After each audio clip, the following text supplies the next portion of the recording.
Hello. हम लोग जो घटना चक्र देख रहे हैं इसमें इंडियन पॉलिटी का रिवीजन कर रहे हैं।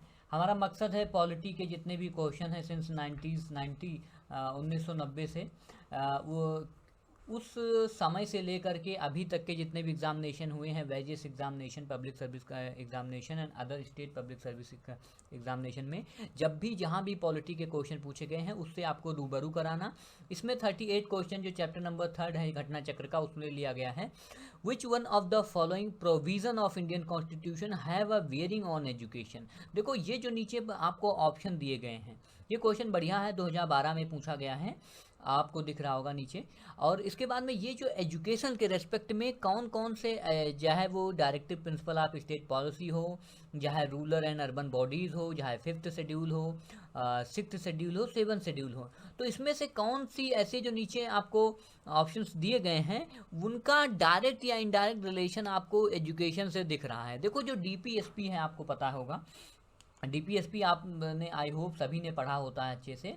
तो इसमें अगर आपको 45 डीपीएसपी याद आ रहा हो, अगर नहीं भी याद आ रहा है तो let me remind you the article 45 of part 4 of Indian Constitution, which comes under the DPSP, Directive Principle of State Policy, deals with the free and compulsory education for childrens. ठीक है, तो 45 जो है वो free and compulsory education of children से deal करता है। And second one is, अब तो ये तो आपको भाई एजुकेशन से रिलेटेड है, पहला सही हो गया। दूसरा क्या है, अर्बन एंड लोकल बॉडीज़। अब इसमें फिर से अगेन आप जब अर्बन एंड लोकल बॉडीज़ पढ़ते हैं तो आपको भारतीय संविधान की कुछ धारा है, सेक्शन है या फिर आप कह लो अनुच्छेद है, आर्टिकल है, उसका नाम है 243। अब इसके भी जो सब सेक्शन हैं, अगर आप इसका सब सेक्शन जी देखोगे तो जी में जो है पंचायतों को ये बात कही गई है कि भाई आप एजुकेशन के लिए प्रोविज़न बनाओगे। प्लस अगर आप इसका डब्लू वाला प्रोविज़न देखेंगे सब सेक्शन 243 का डब्लू, तो उसमें empowered, this section empowered the municipalities to make provision for the education. तो ये आपके इस बात पर निर्भर करता है कि आप गो थ्रू हैं या नहीं, ऐसी चीज़ों से आप कभी आई होप ये आर्टिकल तो आपने पढ़ा ही होगा। तो उसी में आप अगर जी वाला प्रोविज़न देखेंगे और डब्लू वाला प्रोविज़न देखेंगे तो जी में पंचायत के लिए है, डब्लू में म्यूनिसपैलिटीज़ को ये डायरेक्शंस दी गई हैं। उनको ये कहा गया है कि आपको क्या करना है, to make provision for education. वैसे ही 5th शेड्यूल और 6th शेड्यूल, देखो 5th एंड 6th शेड्यूल में मैंने डिफरेंस कराया हुआ है, अपने ही इस पर एक वीडियो बनाया था। 5th एंड 6th शेड्यूल में आपको डिफरेंस पता होना चाहिए। अच्छा, अब ये 5th and schedule 6th schedule की बात क्यों कही गई थी, क्योंकि अब आपको पता है जो 6th शेड्यूल है ये तो नॉर्थ ईस्ट के जो स्टेट हैं उनके लिए स्पेशल प्रोविज़न की बात कही गई है। और जो 5th शेड्यूल है इसमें जो है कुछ शेड्यूल्ड एरियाज़ हैं इंडिया में, स्टेट हैं, उनको आइडेंटिफाइड किया गया है। लेकिन इनको क्यों आइडेंटिफाई किया गया है, क्योंकि ये बैकवर्ड रहे होंगे। ठीक है, ये मेन स्ट्रीम में नहीं आ पाए ना, तभी ना इनको थोड़ा ना कंसेशन दिया गया है। यहाँ पर एडवाइजरी कमेटी बनाई जाती है, इकोनॉमिक प्लानिंग के लिए अलग कई सारे जो है प्रेसिडेंट या गवर्नर को पावर दी गई हैं, तो उसकी लिंक मैं प्रोवाइड कर दूंगा डिस्क्रिप्शन में। तो आप ये याद रखें कि अगर कोई भी आदमी या कोई भी स्टेट बैकवर्ड है तो उसमें एजुकेशन का कहीं ना कहीं रोल तो होगा ही। तो इसलिए आप याद रखना, ये जो 5th एंड शेड्यूल और 6th शेड्यूल में स्पेशल प्रोविज़न दिए गए हैं इन स्टेट्स को under 5th and 6th schedule, ये भी इसका एक कारण जरूर रहा होगा क्योंकि वो मेन स्ट्रीम में नहीं थे। और मेन स्ट्रीम में क्यों नहीं थे, क्योंकि उनके पास अच्छी एजुकेशन नहीं थी, अच्छे संसाधन तो ऑफकोर्स वहाँ पर होते, बट उनको क्या किया गया तो एजुकेटेड नहीं थे, उनकी एजुकेशन पर ध्यान नहीं दिया गया और रिसोर्सेज का अच्छे से यूटिलाइजेशन नहीं हो पाया with the passage of time. इसलिए कॉन्स्टिट्यूशन ने उनके लिए अलग से कुछ प्रोविज़न किए।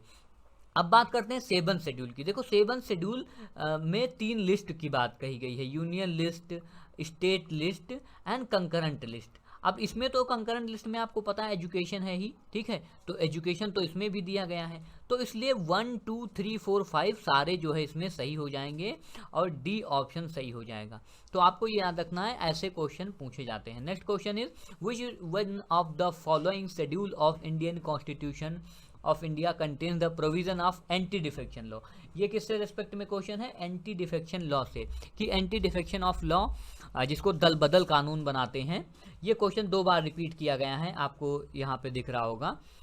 ये किस शेड्यूल में बात किया गया है, तो इसको हम लोग कई बार देखे हैं कि 1985 में 52वां संशोधन हुआ था, 52 amendment of Indian constitution, and इसमें 10th शेड्यूल ऐड किया गया था। और इस समय प्राइम मिनिस्टर कौन थे?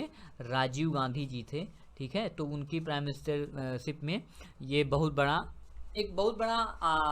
सुधार था आप कह लो। जो जितने भी नेता होते हैं या फिर मेंबर्स होते हैं पार्लियामेंट के या लेजिस्लेटिव असेंबलीज के, उनके ऊपर ये कानून लागू होता है कि वो दल बदलने पर उनके ऊपर एंटी डिफेक्शन, उनकी मेंबरशिप खत्म हो जाती है। बट ये कई बार न्यूज़ में रहता है, सुप्रीम कोर्ट में जाता है। जब ये चीज़ें न्यूज़ में रहा करिएगा तो प्लीज़ कोई अच्छे आर्टिकल्स फॉलो किया करिए। क्वेश्चन नंबर 40 है, in which of the schedule, again anti defection से पूछा गया है, तो इसका आंसर हो जाएगा 10th शेड्यूल। ये देखो, ये 2013 में क्वेश्चन पूछा गया है। यहाँ पे क्वेश्चन पूछा गया था IAS में, ये PCS में, यूपी में। और उसके बाद में द कॉन्स्टिट्यूशन 10th शेड्यूल, फिर देखो 10th शेड्यूल पर भी फिर से क्वेश्चन पूछा गया BPSC में 1996 में, एंटी डिफेक्शन हो जाएगा। The 10th schedule again UP PCS में 2005 में same question. The 10th schedule of Indian constitution deals with the anti defection law, दल बदल। ठीक है, ये देखो कितने आसान से इस क्वेश्चन हो जा रहे हैं। विच one of the following is not included in the union list. देखो यूनियन लिस्ट में क्या नहीं है? इंश्योरेंस है, हाँ इंश्योरेंस है, अगर आप न्यूज़पेपर वगैरह फॉलो करते होंगे। बैंकिंग है, बैंक पे किसका अधिकार है? यूनियन गवर्नमेंट का। सेंसस, जनगणना कौन कराता है? Union government. तो आपको ये 3 एग्जाम्पल तो आपको काफ़ी कॉमन सेंस से आप यहाँ पे दिमाग लगा सकते हैं, क्योंकि बैंकिंग याद आ रहा है तो आपको RBI याद रहा होगा। अगर इंश्योरेंस याद आ रहा हो तो आपको यहाँ पर और भी मैं हिंट दे देता हूँ, शेयर मार्केट और इक्विटी बॉन्ड, इस पे सब पे किसका काम होता है कानून बनाना? ये सेबी वगैरह, ये सब सेंट्रल गवर्नमेंट के अंदर आता है ना। और सेंसस, जनगणना भी सेंट्रल गवर्नमेंट का आती है, लेकिन ये जो गैस का इशू है ये स्टेट लिस्ट में आता है। ठीक है, स्टेट लिस्ट में। ये 1997 में क्वेश्चन पूछा गया है। Next is question number 44, which one of the following is not included in the union list. फिर से क्वेश्चन उसी टाइप का है। डिफेंस, डिफेंस किसका इशू है? डिफेंस तो भाई सेंट्रल गवर्नमेंट का इशू है। फॉरेन अफेयर्स किसका इशू है? फॉरेन S जयशंकर साहब इस समय जो है हमारे एक्सटर्नल मिनिस्टर हैं और काफ़ी अच्छी पर्सनालिटी हैं वो। मुझे लगता है एक वो बेहतर फॉरेन मिनिस्टर हैं, उनकी टॉक्स वगैरह सुनो तो अच्छा लगता है।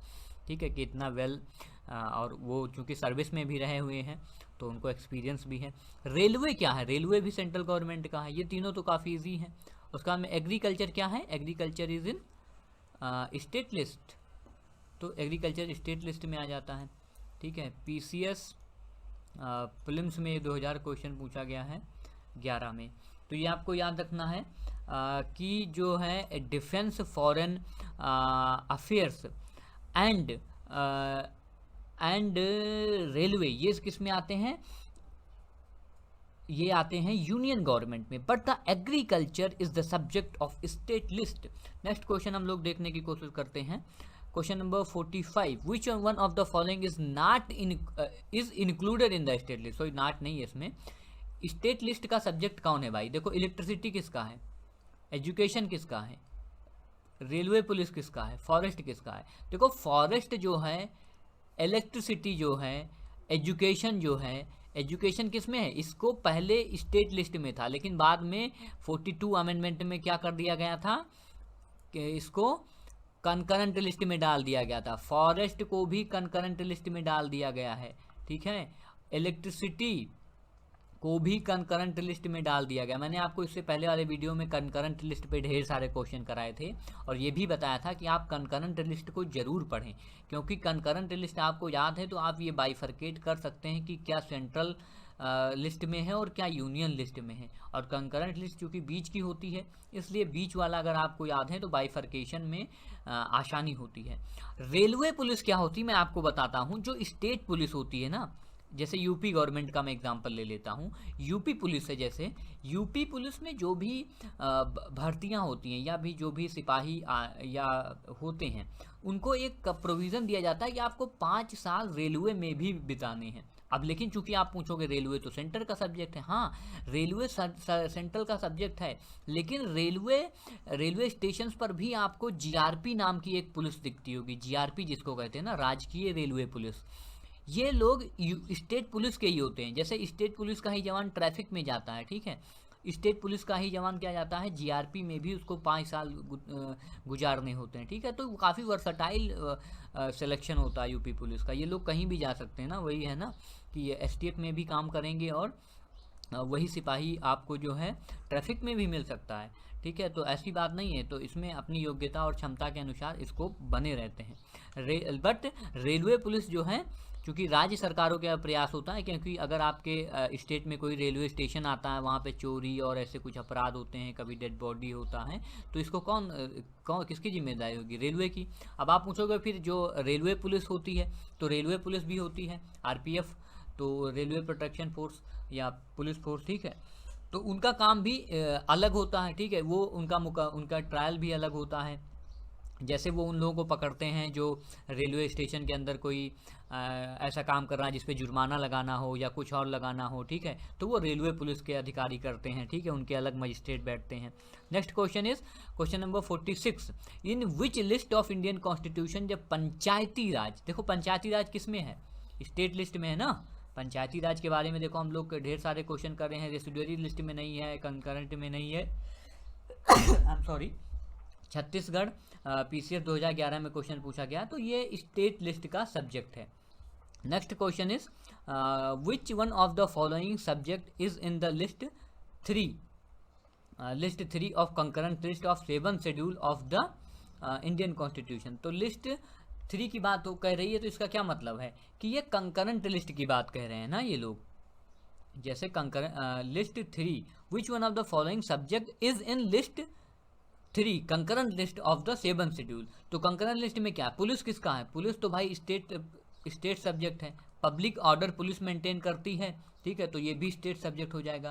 प्रिजनर्स की देखभाल करना, क्योंकि ये भी डायरेक्टली या इनडायरेक्टली पुलिस से के ही रेस्पेक्ट में है, तो आप थोड़ा कॉमन सेंस लगाएंगे तो आपको दिख जाएगा कि ये भी स्टेट का सब्जेक्ट है। उसके बाद में क्रिमिनल प्रोसीजर जो है, क्रिमिनल प्रोसीजर ये जो है इसमें आएगा कंकरेंट लिस्ट में। आपको ये ध्यान रखें, काफ़ी मतलब बहुत ज़्यादा आपको कॉमन सेंस नहीं लगाना पड़ेगा, क्योंकि the criminal procedure is the subject of concurrent list, ठीक है। Well public order and prisoners and police are in the state list. ये क्वेश्चन 2006 एंड 2011 में बैक टू बैक पूछा गया है।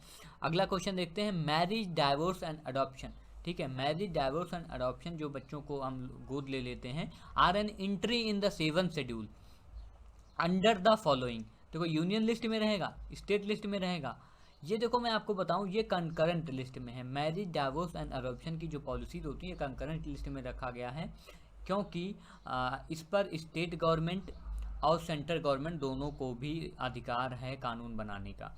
अब ये यूपी लोअर एग्ज़ाम में हुआ था, लोअर पीसीएस में पूछा गया था स्पेशल में 2010 में ये क्वेश्चन। तो इस देखो मैं आपको कई बार रिवाइंड करा रहा हूँ कि आप कंकरेंट लिस्ट को तो अच्छे से रट ही डालो, कंकरेंट लिस्ट आप पढ़ लो, उसमें आपको ये टॉपिक मिल जाएंगे, मैरिज वगैरह, डाइवोर्स वगैरह, और इस सब के रिस्पेक्ट में ये सिविल केसेस होते हैं। अगर आप इसको देखेंगे from the point of judiciary, तो आपको ये सिविल केसेस दिखाएंगे ना, सिविल न्यायालय के ये मामले हैं, ठीक है, क्रिमिनल प्रोसीजर के नहीं हैं। नेक्स्ट क्वेश्चन हम लोग देखते हैं, question number 49, the right of government to impose taxes and fee is provided in which list of constitution. देखो आपके ऊपर जो टैक्स लगता है वो कौन लगाता है, सेंट्रल गवर्नमेंट लगाती है, स्टेट गवर्नमेंट भी लगाती है। अब सेंट्रल स्टेट गवर्नमेंट के रिलेशन पर कोई शेड्यूल है क्या अपने संविधान में? हाँ बिल्कुल है, उसका नाम है 7th शेड्यूल। तो आपको याद होगा ना 7th शेड्यूल में ही तो ये सारी बात कही जाती है कि सेंट्रल स्टेट रिलेशन के बारे में और बाइफर्केशन ऑफ रिलेशन के बारे में ना, कि सेंट्रल स्टेट रिलेशन कैसा होगा, यूनियन लिस्ट और इसी में स्टेट लिस्ट और कंकरेंट लिस्ट की भी बात की गई है। 9th शेड्यूल में ऐसा कुछ है नहीं, ठीक है, जो 9th शेड्यूल में बात कही गई हो। और उसके बाद में 11th शेड्यूल में तो पंचायती राज है, और ये क्या है 6th शेड्यूल में क्या है, special provision for north eastern state है। Which one of the following is in state list. Again corporate का जो टैक्स होता है कौन लगाती है, किसको लगाने का अधिकार है? अगर बात करें कॉर्पोरेट टैक्स की तो कौन लगाता है ये, सेंट्रल गवर्नमेंट। सेंसस कौन कराता है, central government. Economic and social planning कौन कर सकता है, ये कंकरेंट लिस्ट में है, ये हम लोग पिछले में देख चुके हैं, ये कंकरेंट लिस्ट का सब्जेक्ट है। क्योंकि economic and social planning concurrent list इसलिए है क्योंकि डीपीएसपी आपको याद होना चाहिए, directive principle of state policy. Economic justice करना और सोशल जस्टिस करना है, दोनों का काम होना चाहिए, चाहे वो सेंट्रल गवर्नमेंट हो या स्टेट गवर्नमेंट हो। लेकिन जो रेलवे पुलिस है, रेलवे पुलिस जिसको हम लोग कहते हैं जीआरपी, ठीक है, इन टर्म्स ऑफ यूपी के रिस्पेक्ट में बात कर रहा हूँ, तो ये क्या किसके अंदर होती हैं, राज्य सरकारों के अंतर्गत होती है। तो हमने 50 क्वेश्चन देख लिया है और इसमें लगभग 80 से 85 क्वेश्चन है, वो नेक्स्ट में हम लोग कवर करेंगे।